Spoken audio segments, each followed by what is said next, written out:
What's going on, everybody? My name is Jay, and I'm from Good Better Bester, the football channel from Melbourne, Australia. We decided to put together this channel to talk about everything about football in general, primarily Manchester United. I'm a big supporter of Manchester United. On the show, we're going to be having my brother Shannon and a good friend of mine, Nick. They'll be obviously talking as well during this video while we do this introduction. Basically, we're just going to get off to a start and introduce ourselves and just talk about the prospects of Manchester United this season and a couple of other Premier League teams that we think are going to do well this year. So without further ado, I'll introduce Shannon, if you want to say a few words and just let the people know who you support. Absolutely. What's up? My name's Shan. Massive supporter of Manchester United. Although the Premier League in general is something that's unlike any other league in the world, whereby the excitement, the competition, the build-up to it, it's so hard to be negative about other teams in that regard. That being said, I'm a diehard United supporter and stuff the thing. Yeah, fair enough. And the other person, obviously, like I said, is Nick McCoy. Talk to us, man. Hi, everyone. So, my name's Nick. Look, I'm the complete opposite. So, I'm an actual Arsenal fan. So We'll change that by the end of the season. Don't worry about that. Yeah, I won't be too biased towards Arsenal, but yeah. So I'll just be keeping an open head with everything. Okay, and he's probably too proud to say it, but Nick's an ex-player. He's played at a pretty high level as well. Shannon and I could have only have wished to have done what he's done. But Nick's probably going to be the person that'll be the grounding factor on this channel. He'll probably be the one to, try and give me and Shannon a bit of perspective on Manchester United's actual, ability to win this league or do anything, improvement on last season. Obviously, finishing second was our best finish since, the Alex Ferguson era. I think he's the manager with the ability to do it. And myself and these guys have had the conversation going back a little while. I don't exactly agree with the way that he goes about things, but he's obviously got the ability to find what it takes to be successful and get clubs to that point. We were having the conversation just before we came on the video that we haven't really heard any players come out and say Mourinho's a bad guy or he's no good as a manager. So there's obviously something that happens behind closed doors that we don't see that he's doing that obviously works for the players. He obviously comes out in the media and he's critical of players at times, whether that's his way of managing players or the way that he motivates them to get more out of them. I think that it's pretty abrasive to do it in the media, but he's obviously got a technique or a style to it that helps him have the you can't deny his credibility and his trophy cabinet. Shans, if you want to give your point of view and just your thoughts, Nick, feel free to chime into the conversation and let's just get our thoughts out there about Manchester United's prospects this season and the players that we have and Mourinho's tact. Absolutely. Well, with Mourinho, his record speaks for itself. The amount of titles he's won all over the world, you cannot deny that he is a great manager. That being said, he does go against the grain of many other good managers in that he's a slave to his system, and he does use that to almost alienate some players that are fan favorites. He can use that as a motivation tool for other players, but no matter what it is, no one can say for sure whether his comments are the pantomime or the truth.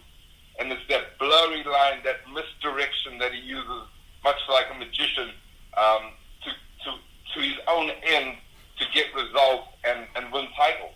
So to say, he's being pretty negative at the moment, and that's fair enough.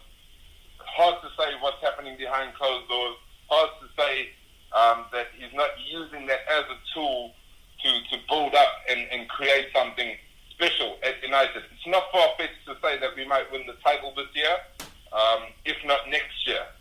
So with the players that he's brought in, yes, not the biggest signings or the biggest names, but in his experience, as long as it fits into that system, it could be just what we need.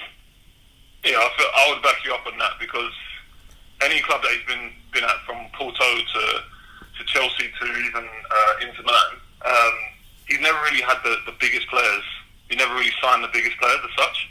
He's always had players that are reliable for one, and will fit into exactly what his style of play. I think that's the biggest thing with Mourinho. He was almost someone who actually, anyone who actually wants to play for him will go as far as they can for him. That you saw that with like the Chelsea players. Chelsea was probably one of the biggest things when you had players like John Terry, like Lampard, Essien, Makelele, Drogba. Like, these are big players, but they weren't always world class. Yeah, exactly. Yeah, like, they weren't always considered to be the best of the best. Exactly. Because when Drogba first came, I think his first season he was struggling. People were like, well, nah, this guy's not going to cut it. To becoming one of the best strikers in the world. Yeah. You know what I'm trying to say? So, like, you had Lampard there. Like, yeah, Lampard was scoring goals, but he didn't have that cutting edge before he had Mourinho. You know what I'm trying to say? Like, himself and like and John Terry, they really like were the spine of Chelsea. And then obviously you see that like obviously when he's gone to other clubs. As soon as you get certain players that actually just want to play for him, then you're really going to get to see his style of play. But I think that, as I said, that's what we were saying earlier in regards to like him being at Man United. I just think it's just something that he's building, and it is going to take a bit of time. Yeah, and it's funny. It's funny when you say that. That makes me think again of Alex Ferguson, because Alex Ferguson never bought the biggest players. He never went after the biggest players. He went after the players that fit his system, and then those players became the world class players that they are. Yeah. Obviously, class of '92. I mean, who would have thought a bunch of friends could have been the players that they became? I mean, Shan and I were having the conversation about who's our favorite Manchester United player of all time. And, between Giggs and Scholes... but... I'm Paul Scholes. As much as I love Brandon... I'm on the fence. I love Paul Scholes, but I love Giggs as well. But to say that two kids that came up in the same area, grew up together, trained together, both became that high-level player that we saw, it's not a coincidence. The fact that they were under Ferguson and whatever or the way that he nurtured them to become those players wasn't a fluke. Yes, we're only talking about Giggs and Scholes, but then you throw Beckham in that as well. You throw the Neville brothers into that as well. Nicky Butt. For them to grow up all together in the same area, to be in the same, under whatever they were, junior team, and then become what they obviously in folklore for Manchester United, I don't think it's a coincidence. Then as well with players like obviously Ronaldo, just the way that Ferguson nurtured those players made the players who they are. I think Mourinho's got an aspect of that, because like you're saying, that Chelsea team that you mentioned, they weren't the big signings. They weren't the players that everyone was going out to try and get. He brought them in and he obviously made them into the players that they became. Obviously, the same thing. I think with, do you know what it is? I think what people kind of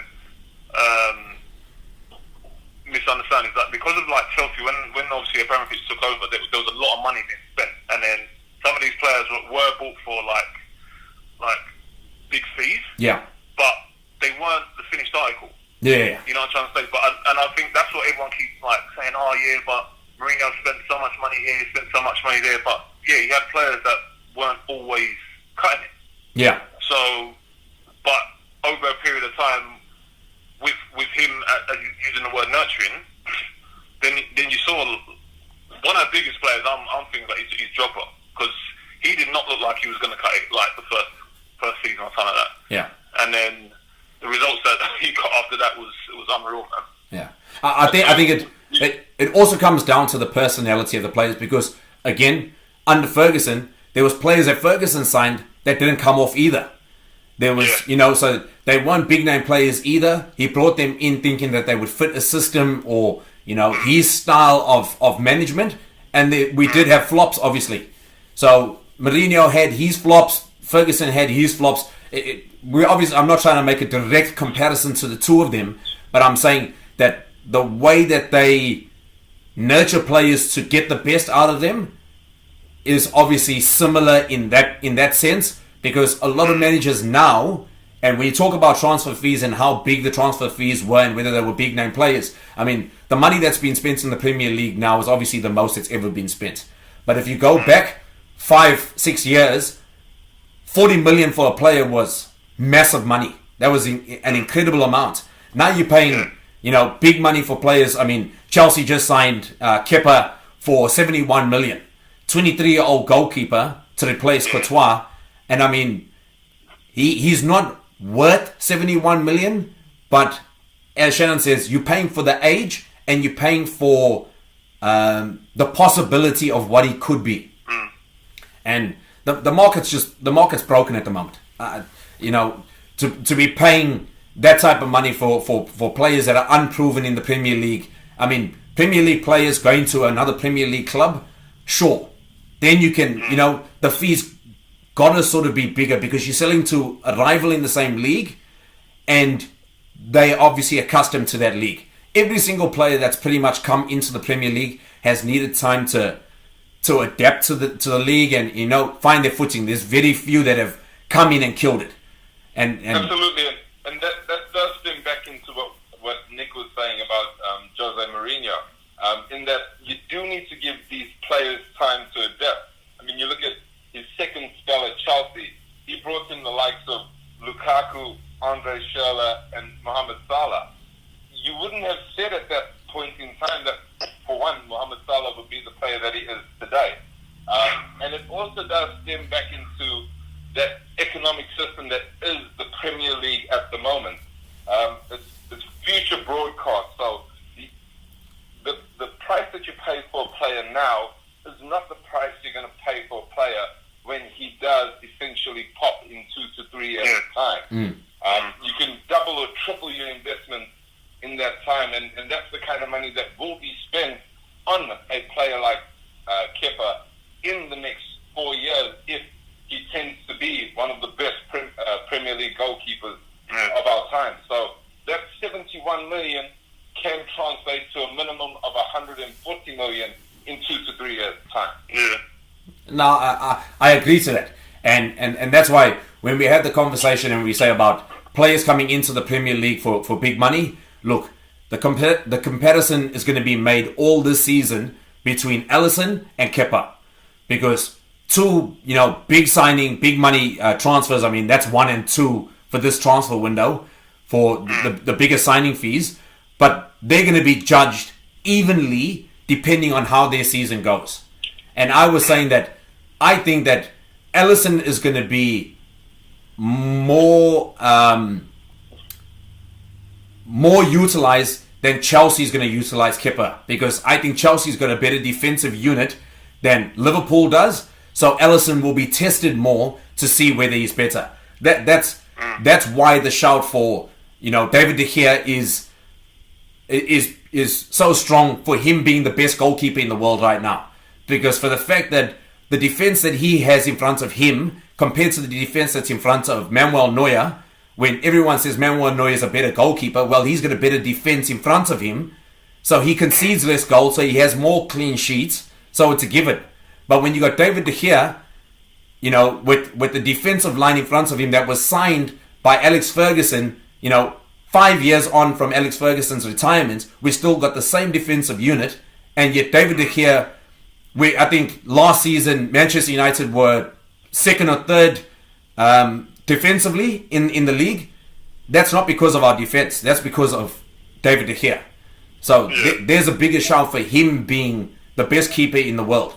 So between Alisson and Kepa, I think it's going to be Alisson that's going to be tested more because the defense is not as good as Chelsea's defense, and then no one's going to give him a pass because he's got a better defense in front of him to say that Kepa's better, or it's going to be. The thing is, it's going to be, because obviously we're kind of going on like past seasons how the defence has been, but obviously the midfield you're talking about for Liverpool and even Chelsea this year, they're both going to be completely different, which is obviously going to make a massive difference in regards to how much pressure is put on the defence. Yeah. So, because you've got Cato who's been brought into Liverpool, he's definitely going to make a difference for Liverpool in that midfield. And then Chelsea's midfield looks like it's going to change completely. Yeah. Like with Jorginho and stuff. I don't know who's actually going to play in there. Like they've got so many centre midfielders, it's unreal. So the whole style, I reckon, the whole style of play is going to change for Chelsea.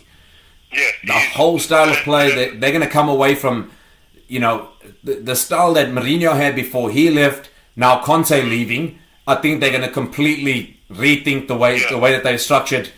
Yeah. Obviously, they've, like you say, they've bought good players. Their midfield's stacked to the absolute rafters now, so they're going to have, a real change in the style of play, and like we were saying before we came on, we were saying about Arsenal, with them being managed by Arsene Wenger for so long, a man who pretty much ruled the club with his iron fist. He made all the decisions for the club. Him leaving and Seri coming in, Arsenal are going to be a completely different prospect this season. They're not going to be the Arsenal of old, fourth place and all that other stuff that was the cliche.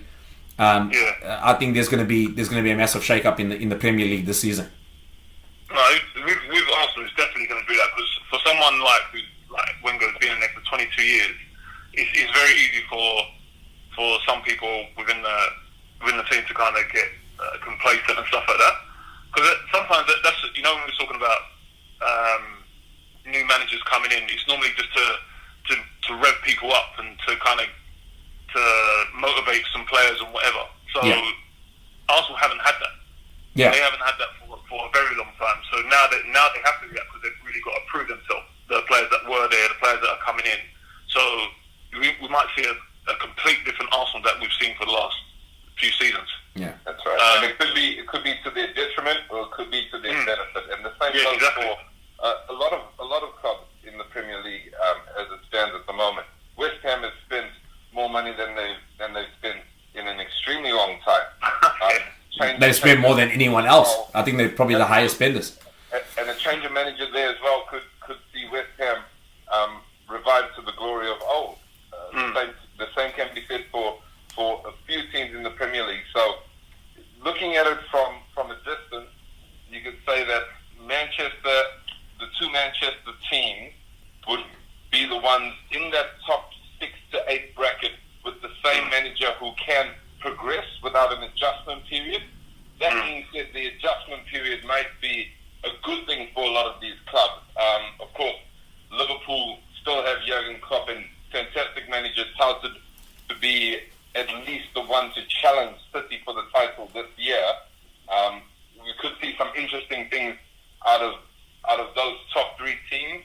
But if the adjustment is for the better for the other team, it could really shake up the way we see the league leaders, at least for the first 3 months of the Premier League. Yeah. It's going to be really important who's got the bigger squads, and obviously the competitions, because once the games start kicking in, you've got Champions League and stuff. Like, if you ain't got a big enough squad to handle that, then you'll get found out. Yeah, you will, and especially once you get over that Christmas period and you have that type of games, and then you kind of get a feel to where you are going into the new year. It's going to be really tested. So it'll be interesting to see if it's really tight from the start of the season till Christmas. It'll be very hard to predict what's going to happen, because as we said, once you get over the new year, it is about the squad and not about your first 11. Yeah. Because it's very easy for us to kind of to see, they've brought in some new signings and whatever, They're going to have a good first 11, but you don't know what's going to happen. Players get injured. Their stamina's not quite there, especially with new players coming in. Because again, with England play more games than European teams. You're playing Saturday, Tuesday, for weeks upon weeks. Yeah. So, and that does have an impact on players. So, and then obviously have an impact on the team as well. So it'll be interesting. It's hard to predict how things are going to go from season to season. Yeah. You'll be fighting that, man. Yeah. This season is definitely going to be more interesting than probably the previous season. I think the previous seasons were more about the managers, with Klopp coming in, Mourinho, Pep Guardiola. I think it was more the battle of the managers. Whereas now they've bedded in and they sort of got more signings that are their signings. Obviously now you got Emery at Arsenal, you got City at Chelsea. So it's going to throw something different into the way that the Premier League is going to go this season, and I think it's going to be for the better.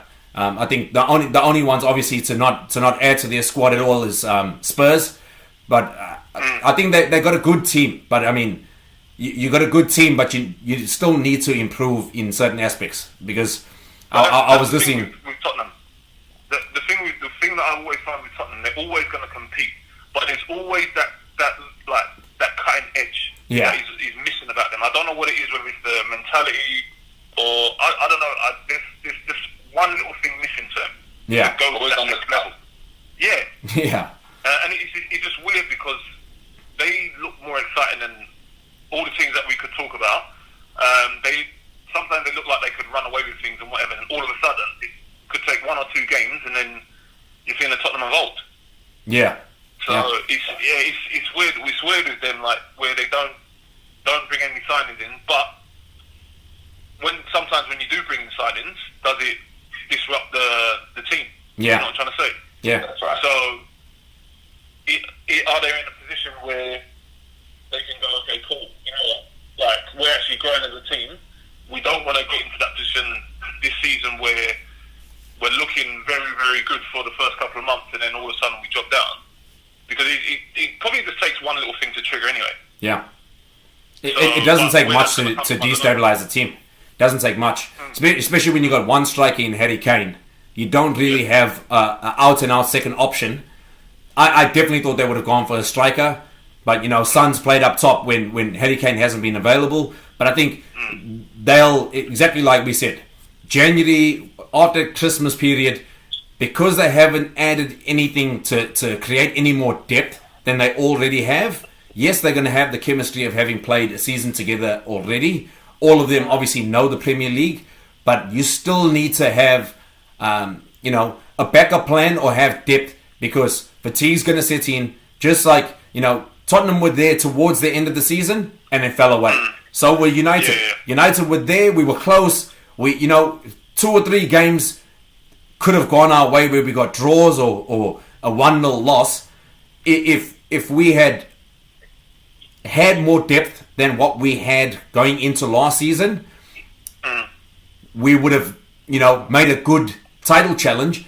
And, that fear of us being right behind City could have been what was needed to destabilize the run that they had.